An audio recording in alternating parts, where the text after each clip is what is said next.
All right, last video, the inverses. So first of all, make sure you know the parent functions.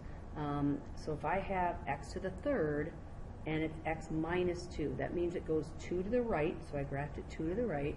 And then from there, I know I go over 1, up 1, to the left 1, down 1. I go over 2. 2 to the third is 8, so I go over 2, up 8.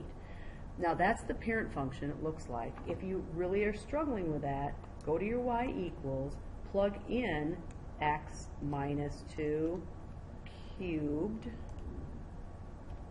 and plug that into your equation. Do a zoom standard to see the picture, so I can see kind of what it looks like. I can tell it got moved 2 over to the right. And then also, if you want to find some points, go to your table. Now I would just go start at 0, but then go by ones. And so then you can see, like, I can graph the ordered pairs. 2, 0 is where kind of that point of inflection is. 3, 1, 4 over 8 up. If I go this direction, it was at 2, 0. I go 1, negative 1. I go 0, negative 8. So you can get some ordered pairs to look at there. Now you also have to find the inverse, and you have to graph it. Now if you want to graph it first, you certainly can. You can look at these ordered pairs and say, all right, instead of graphing 0, negative 8, I want to graph the ordered pair negative 8, 0. So I know that has to be a point I'm going to graph. Instead of graphing 1, negative 1, I'm going to graph negative 1, 1. Instead of graphing 2, 0, 0, 2. So that piece is going to be this piece right here that's been reflected. And then instead of graphing 3, 1, I'm going to graph 1, 3. Instead of graphing 4, 8, I'm going to graph 8, 4. So you definitely can graph those points, and then we need to fill those in. So it's going to look like this. It's going to curl right there, come back around, go through that point, and there's my g of x. So if you want to do the g of x before you actually get the equation, that's fine. You can do that. Just take the ordered pairs you have on your calculator, on your table, and flip them. All right, and if you want to make sure you're right, remember that y equals x line should be where you see the reflection. All right, so for 26, again, I graphed this. You can either use your calculator to get some points. I knew it went 5 down, and it was stretched by 2, so instead of going over 1, up 1, I went over 2 and up 2 and down 2. And then I'd have to go over 2 and up 16 instead of 8. And down 16 is way too far. I can't do that. So that's what that looks like. And again, if I want to switch those ordered pairs right away, this point of inflection at 0, negative 5 becomes negative 5, 0. Instead of graphing negative 1, negative 7, I'm going to graph negative 7, negative 1. Instead of graphing 1, negative 3, I'm going to graph negative 3, 1. So it's going to look like this. And again, there's that line.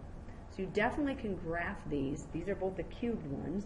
You definitely can graph those before you find the inverse. But to find the inverse, remember, what you do is you take whatever the equation looks like, you switch the x and the y. So this becomes x equals y minus 2 cubed. And now I need to solve for y. So to undo a cube, I'm going to take the cubed root of both sides. And now to undo y minus 2, I'm going to add 2. So I get the cubed root of x plus 2 would equal y. And we should put it in function notation. G of x is equal to the cubed root of x plus 2. We should see that in our graph. That way the cubed root of x, remember, is that sideways S-shaped, and it went up 2. So that's why that point of inflection, that place where it kind of changes direction, that's been moved 2 up. So it does make sense that that is the answer. You also could put that into your graphing calculator and make sure these points that I just graphed, that were the flip of the x and the y, make sure that those are in the table for that function. That's how you could check your answer. So for this one, to find the equation, I would set x equal to 2y to the third minus 5, add 5,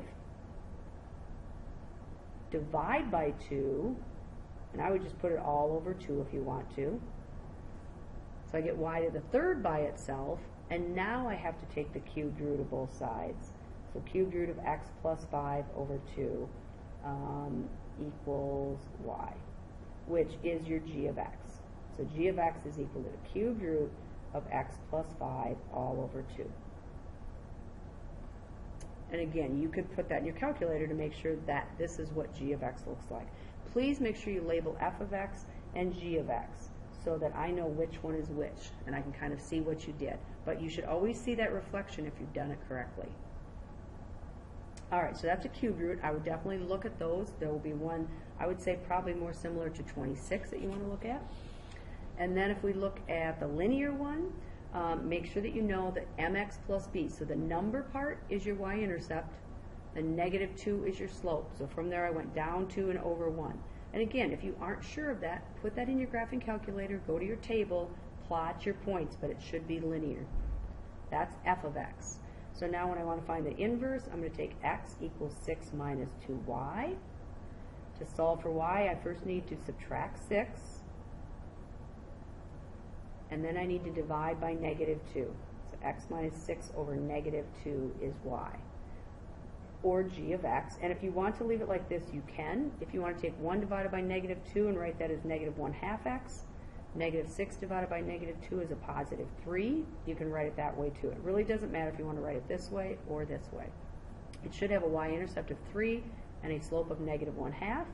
Or you can just take these ordered pairs, 0, 6, graph 6, 0. Let's just pick one more. If I pick 3, 0, it becomes 0, 3. And I'm going to graph that line if I can without a straight edge, but it should look something like that. That's g of x. And again, if I draw in the y equals x line, it should look like, yes, those are reflections of each other over that line. This piece reflects there, this piece is reflected from there. All right. And then the last one, x squared, is a parabola. And again, if you need to, get those points off of the calculator, but it's just from moving it 1 up. I go 1 to the left and right, I go 1 up, 2 over, I go 4 up, because 2 squared is 4. And you could go 3 over and 9 up if you wanted to. But there's f of x. So when I look for the inverse of that, remember 0, 1, instead of 1, 2, it's 2, 1, and 2, negative 1. Instead of 2, 5, it's going to be 5, 2, and 5, negative 2. So it's going to be a sideways parabola. That's g of x. And remember, we talked about this not being a function, so I even have a hard time calling it g of x, but if you want to write that, you could. To find the inverse, remember we're going to take x equals y squared plus 1, switching the x and the y. Subtract 1 to solve for y. Take the square root, but remember, here's where you got to do the plus or minus, because when you take a square root, that's an even root. I have to think about plus or minus. So I have g of x, or y, I'm going to call it y, is equal to plus or minus the square root of x minus 1. So that's really the square root function, which looks like this, half of a parabola. It's the positive x minus 1, so it's pushed 1 to the right, positive. When you put a negative in front of that, that flips it, and that's this piece right here. So that's why you get two pieces. That's the plus, and this is the minus. So this one really ends up not being a function. So we didn't put one like this on there because I really want, and it still is reflected if you look at the reflection, I really want it to be a function. So look at number 27. Make sure you can do a linear one, and make sure you can do a cubed one, all right, for the test.